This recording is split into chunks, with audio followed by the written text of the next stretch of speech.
Hey everybody, we're going to talk about adjusting your derailleur.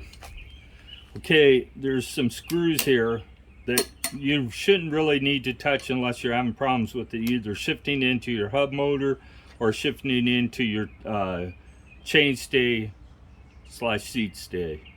Um, you have, this is your low screw and this is your high screw. So this is your high gear, this is your low gear. If it's going into the hub, you need to adjust this in to keep it from going into the hub. If it's not going to your 7th gear, then you need to adjust it out. Do this at about a half a turn at a time. If it's going into this, then you have to screw this in to set your stops. And that's all these do, is set where the derailleur stops in its left to right motion.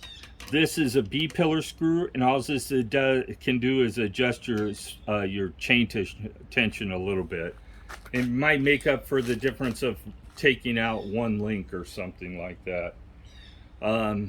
It's real simple. So if you push up that button and you push in for a gear and it just sits there and you hear it clicking, or it's really slow to shift up, then you need to tighten up this adjustment knob here. Tighten it up a quarter turn at a time, and until you get it so it adjusts. If you adjust it too much, when you go to shift down, it'll be slow shifting. That means you need to turn it in a quarter turn. And that is the basics of adjusting the derailleur. So you leave these 3 screws alone unless you're having problems that I described. Okay, now I'm going to bring you around. It's getting ready to start raining. We got thunderstorms coming, so I'm trying to make this quick to show you what I did on the brakes. Karen still was having problems with the brakes. So what I did was I cut the cable end off, and I'll have to get some solder. I still haven't done that. And so put some solder on that cable end to keep it from unraveling. It should be fine until I do. I cut the cable end off. I unscrewed this here, removed the cable and this piece, and pulled the housing out of this mount right here, this hole. And I just set it up on top of there. And it made quite a bit of difference because it took the sharp bend that was here out of that. So that little bit of difference makes the cable return so much nicer. And when you squeeze the brakes, the brake pads return to their open position much faster. So here's my suggestion. If you have a step through, there's 2 cable holes here. Take it out of this one, leave the cable set up here. If you have to, you can zip tie it if it's not wanting to set there, but this one seems to be sitting there, and it's on this side of the seat stay, so it's gonna rub. It'll probably eventually rub a spot there, but you could put a piece of tape there if you're worried about it. And then take it out of this, put it on top, zip tie it if you're worried about rubbing the tire, but it doesn't appear to be even close to the tire. You probably have a ½ inch or more there. Set it up there, reconnect everything back up. This is a 5. That's all you're going to need, is a 5mm. This here.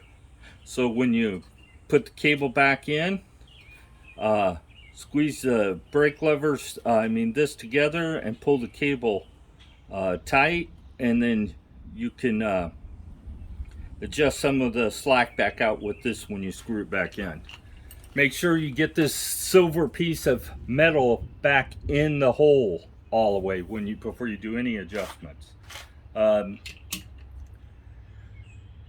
It makes a difference. The brake lever feel is much better now, so keep that in mind if you're having problems with the brake not returning. And the symptoms of that will be that it'll randomly make a rubbing noise on the brake, on the rotor. You'll just hear a random rubbing noise. Because these rotors tend not to be flat from when they come out of the factory, They're fairly flat, but they're not all the way flat. If you have a rotor that's got a real bad warp in it, you can use a crescent wrench. I use an 8-inch crescent wrench, and I just tweak it whatever direction I need to tweak it. Don't go overboard. Just tweak it a little bit and see before you go crazy with how hard you're trying to bend it. But we just got back from a bike ride. I noticed it was rubbing a little bit, so I decided to check it out, and it ain't rubbing anymore.